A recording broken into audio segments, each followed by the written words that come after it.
당신은 배우자와 하루에 얼마나 대화를 나누시나요? 은퇴 전에는 직장과 사회생활로 바쁘게 살다가 막상 하루 종일 함께하는 시간이 늘어나면 대화의 주제가 점점 사라지고 침묵이 익숙해지는 부부들이 있습니다. 통계적으로도 은퇴 후 부부 갈등은 30% 이상이 공통적으로 겪는 문제로 나타납니다. 그런데 흥미로운 건 대부분이 돈 문제나 건강보다 관계의 거리감 때문에 무너진다는 점입니다. 은퇴 이후 함께 있어도 함께하지 못하는 부부, 그 씁쓸한 진실을 이야기해 보려 합니다.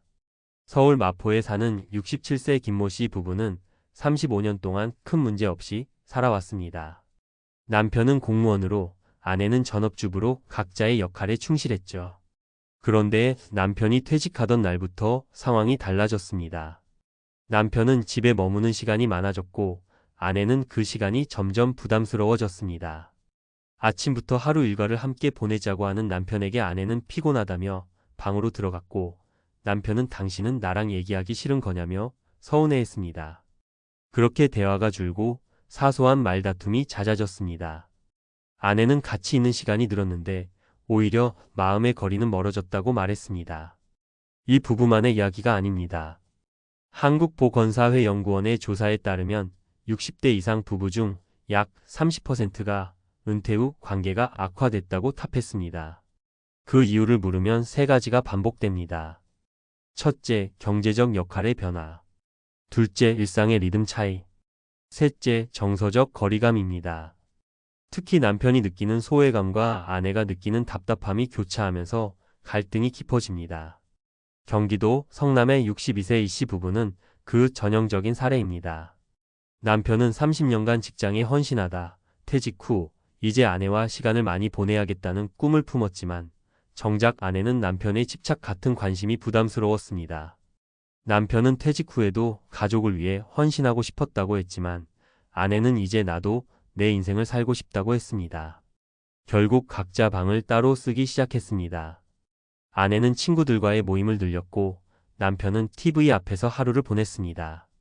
부부라는 이름은 유지됐지만 정서적 유대는 사라졌습니다. 이처럼 은퇴 이후 부부 관계는 일종의 역할 재편기를 겪습니다. 퇴직 전에는 각자의 위치에서 인정과 존재감을 얻었지만 은퇴 후에는 그 질서가 흔들립니다. 특히 남성은 일이 자신을 정의하던 시절에서 벗어나 가정 속 한 사람으로 돌아오면서 정체성 혼란을 겪습니다. 반면 여성은 오랜 시간 가정에 머물며 자신만의 리듬과 자유를 만들어 왔는데 남편의 갑작스러운 개입이 그 리듬을 깨뜨리는 셈이 됩니다. 한 연구에서는 남편이 은퇴 후 하루 종일 집에 머무는 것이 아내에게는 심리적 피로를 준다고 분석했습니다. 실제로 주부들 사이에서는 남편이 퇴직하면 집안 공기가 무거워진다는 말이 있을 정도입니다. 아내 입장에서는 가사나 생활 루틴이 침범당하는 느낌을 받는 반면 남편은 자신이 소외됐다고 느낍니다. 결국 부부는 서로를 피하게 되고 대화는 점점 줄어듭니다. 그렇다면 어떻게 해야 이 위기를 피할 수 있을까요? 가장 먼저 필요한 건 서로의 일상에 선을 긋는 것입니다. 함께 살아도 각자의 시간이 필요합니다. 전문가들은 하루 중 최소 23시간은 개인의 자유시간으로 두라고 권합니다. 그 시간에 배우자가 무엇을 하든 간섭하지 않는 것이 중요합니다. 실제로 이러한 분리된 일상을 실천한 부부들은 관계 만족도가 높게 나타났습니다. 두 번째는 역할 재정의입니다. 예전에는 남편이 경제, 아내가 가정을 맡았다면 이제는 역할을 유연하게 조정해야 합니다.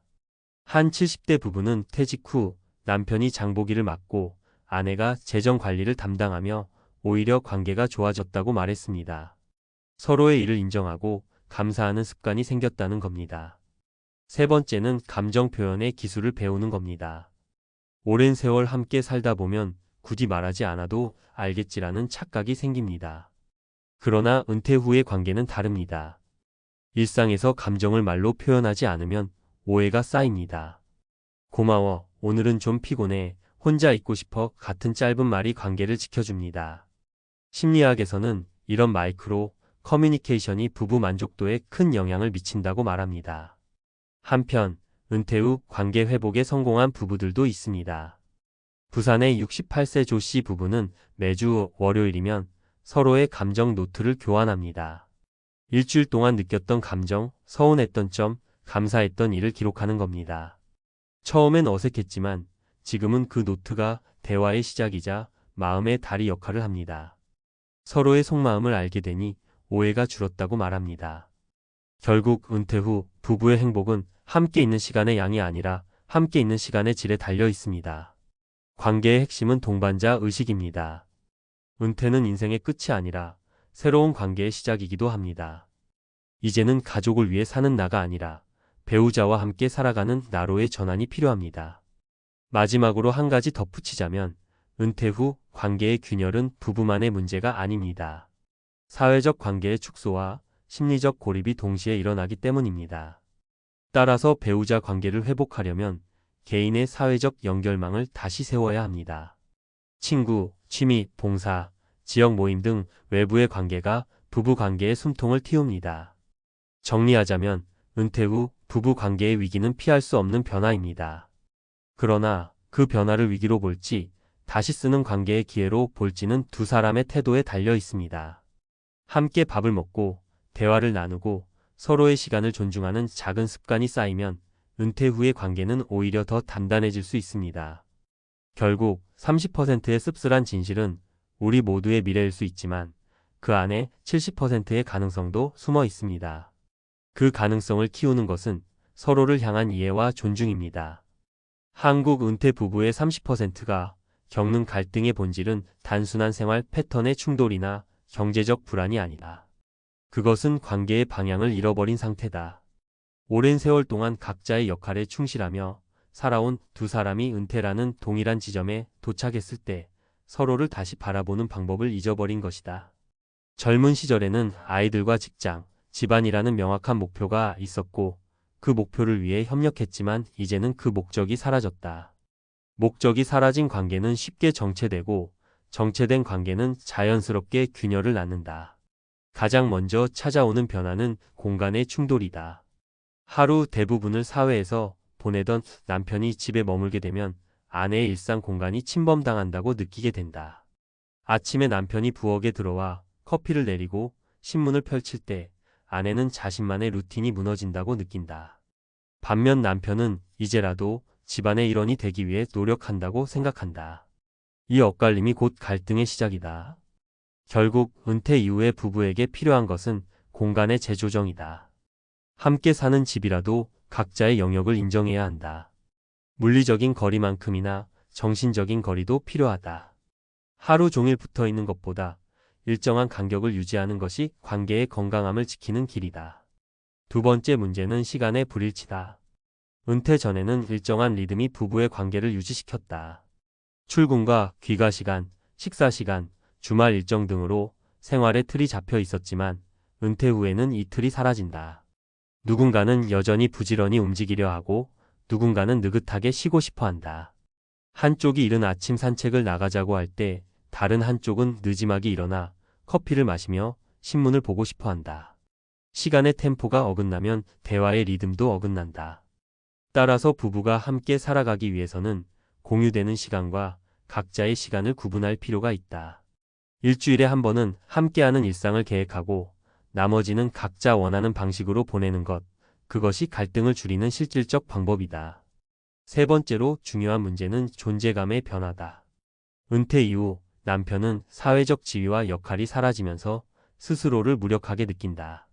누구의 아버지나 어떤 직책의 사람으로 불리던 호칭이 사라지고 나면 존재의 이유를 새로 찾아야 한다.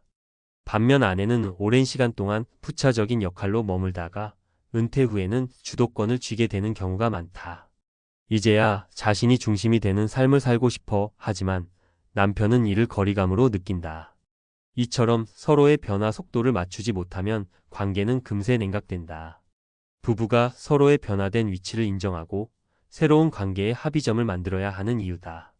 사례 하나를 보자. 인천에 사는 70세 부부는 결혼 40년 동안 큰 다툼이 없었다. 그러나 남편이 은퇴하자마자 부부 사이는 냉랭해졌다. 남편은 집안일을 도우려 했지만 아내는 그렇게 하지 않아도 된다고 말하며 거리를 두었다. 결국 남편은 자신이 쓸모없는 사람처럼 느껴져 우울증을 겪었다. 상담을 통해 아내는 남편의 도움이 아니라 존재를 인정해주는 것이 필요하다는 걸 깨달았다. 이후 두 사람은 집안일을 나누되 서로의 방식을 존중하기로 했다. 남편은 밥상을 차리면 아내는 고맙다는 말을 먼저 건넸고 아내는 남편의 일상을 간섭하지 않았다. 그렇게 단순한 태도의 변화가 관계를 회복시켰다. 결국 은퇴 부부의 관계 회복은 기술적인 문제가 아니라 태도의 전환에서 시작된다. 내가 맞다는 관점을 버리고 당신의 입장에서 보면으로 바꾸는 순간 대화의 온도가 달라진다. 심리학에서는 이를 관점 전환의 힘이라 부른다. 관계가 무너지는 부부일수록 자신의 감정에 몰입해 상대의 감정을 놓친다. 반대로 오래 함께하는 부부일수록 상대의 관점을 존중한다. 상대의 입장을 이해하려는 노력은 결국 자신을 치유하는 과정이기도 하다. 또 하나 중요한 것은 외부 연결의 복원이다. 은퇴 후 대부분의 부부가 사회적 관계를 잇는다. 남편은 직장 동료와 멀어지고 아내는 자녀의 독립과 함께 사회적 역할이 줄어든다. 이때 배우자만을 유일한 관계로 남겨두면 그 관계는 쉽게 무거워진다. 관계의 무게를 분산시키려면 외부와의 연결이 필요하다. 취미 모임, 봉사활동, 지역 커뮤니티 같은 곳이 그 역할을 한다. 외부의 관계망은 부부 관계에 여유를 준다.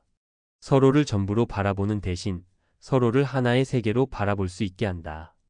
은퇴 후의 관계는 재정보다 심리보다 태도에 달려 있다.